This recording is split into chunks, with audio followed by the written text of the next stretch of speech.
What is up, my dedicated local Folkos, and welcome back to another unboxing here on the channel. Today we're going to be unboxing Super Mario 3D All-Stars for Nintendo Switch, a collection of three of Nintendo's finest 3D games over the years. And before we actually get to unboxing this thing, let me go back with my history on each of the three games. Starting off with Mario 64. Now, this is a game I've played on emulator, which was very choppy because I had to use a Chromebook, which is 32 gigs of RAM, which means I can't really play 64-bit games up to its greatest. So yeah, it just came up choppy. It only ran at like 20 frames. When I play it on like a MacBook or Windows, it goes up to about 64-bit of RAM, so it can actually play it fine, 30 FPS. I think max was like 35 or 40 FPS. So yeah, I played this game and Banjo-Kazooie and did a little comparison. The Chromebook was not up to code. It was really slow. But yeah, like, this is the first game I've played that was from N64 and it was on emulator. Because I honestly didn't know the N64 even existed until I turned like 8 or so. But I actually played this around like 2 years ago. I think it was like actually 2 years ago when I was like 14. I played these games on emulator, and they actually ran fine on emulator, just not on Chromebook.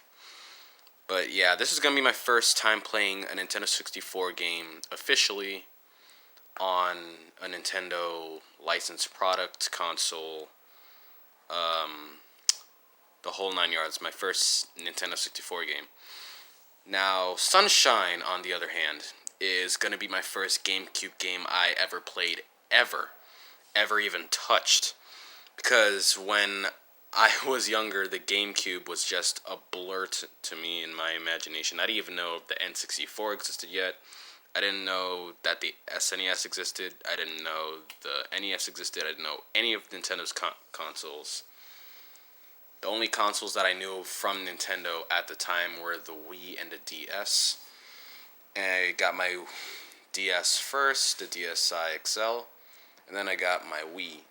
And then year after year, I got the latest consoles. Stopping with the 3DS on handheld and the Wii U on TV console. But yeah, the GameCube, I didn't know what the GameCube was, I didn't know what the GBA were, and those were consoles that were hit around my time. And honestly, I thought they were just fake. To be honest, I honestly thought the GBA was real. It just wasn't. It just was. I think it was at the end of its lifespan when I realized that it existed because of a little attachment to the DSi, the Nintendo DS Lite. Because I honestly didn't know what that was, the little slot.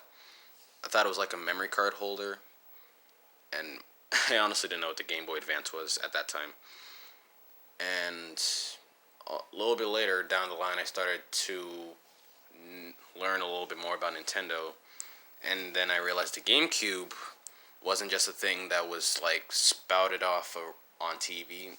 Like, it honestly just sounded like a made-up console made for the viewer's intent or whatever. Honestly, I thought the GameCube just didn't exist or was something different.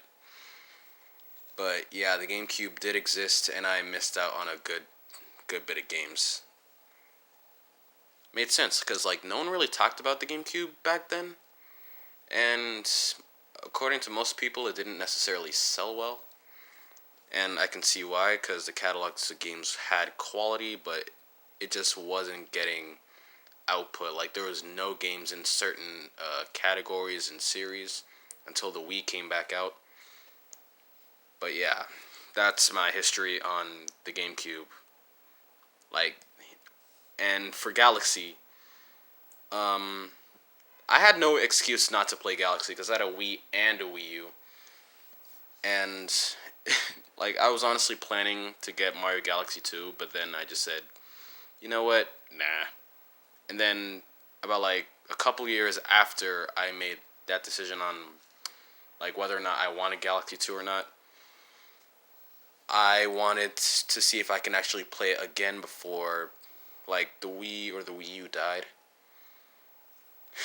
Honestly, I don't know what happened to Galaxy. Like, I'm into the game, but then I just fall out of love with the game, and I just randomly just started watching Let's Plays of Galaxy and the other games. But yeah, honestly, I wanted to play Galaxy by myself, but then I just kept losing interest because, like, the game spoke to me, but there's, like, some aspects that either was too jarring for my wee little child brain to understand, or just kind of mundane. So yeah, I didn't end up hitting up Galaxy at any time.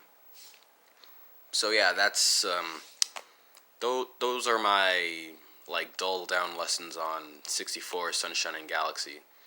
And going over this one more time, first 64 game that I'm playing legally, first GameCube game that I'm playing ever, even touching, and the first game that I actually committed to buy. And of course, there's no Galaxy 2. That's a shame. But yeah, I'm just gonna rip open the cover here.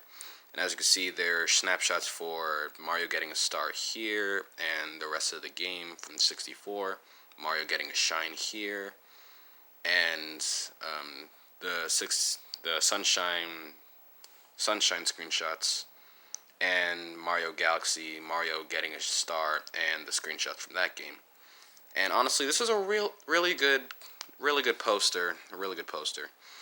And I honestly have one slight little nitpick about this whole thing. And that's the little game card. Like, as you can see, it's a bit off center because of the ESRB logo. I feel like they could have moved that, at least make this logo a little bit smaller, or move this to the center and have this overlay a little bit. Because if we look at Smash Bros. Over here, it looks like this, and I guess Smash has a shorter logo, so it can actually fit and have the ESRB logo be there. If this thing could focus a little bit. My fingers. There we go. So yeah, like, the Smash logo is a little bit smaller, so it could actually fit on the cartridge with the SRB logo, but 3D All-Stars is kind of off-center to the right, and that's kind of a pet peeve of mine. But, like, I'm not complaining too much about it. Like, it doesn't necessarily bother me as much as it should. But yeah, we have, this is the front cover that you've been seeing me, like, talk through. Here's the spine, and here's the 3 games, 64, Sunshine, and Galaxy. And yeah, this is the cartridge. And normally what I do with my physical copies of games is that, like, there's a trend that you would, like, lick the cartridge surface, and I was supposed to do this back in 2018, but of course my Chromebook crashed the video portion of that, so I may as well do that here.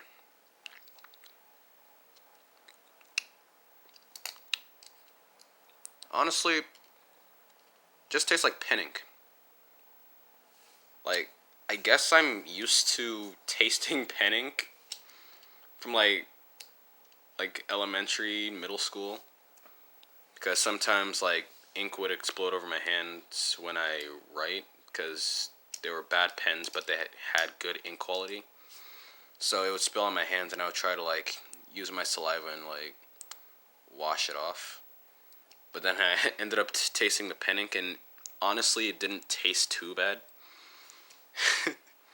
I don't know, I was a weird kid.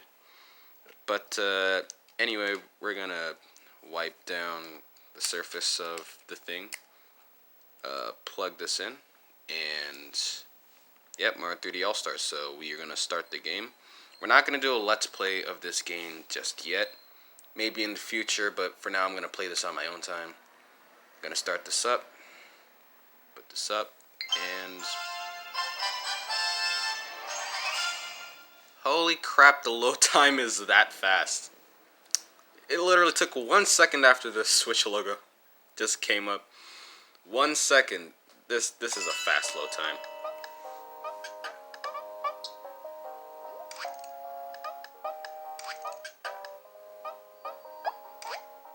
Okay, we got the 64 soundtrack, we got the Sunshine soundtrack, we got the Galaxy soundtrack.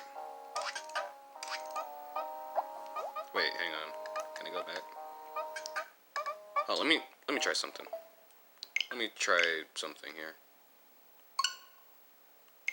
I think the music's random every time you boot up the game.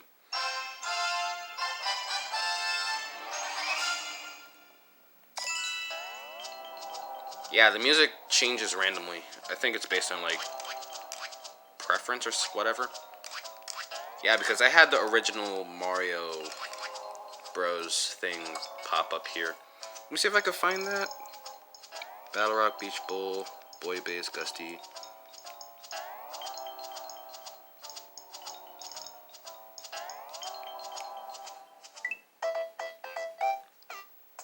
There we go. It's Super Mario 2007. And honestly, this is a good soundtrack that I want to end the video off with. Because it's just that iconic. So, yeah, thank y'all so much for watching this. And listening to me ramble about the games that are included in this collection. And my history with them. But for now, I'm gonna head out. Thank you all so much for watching, and I'll see you all probably this winter. Laterds.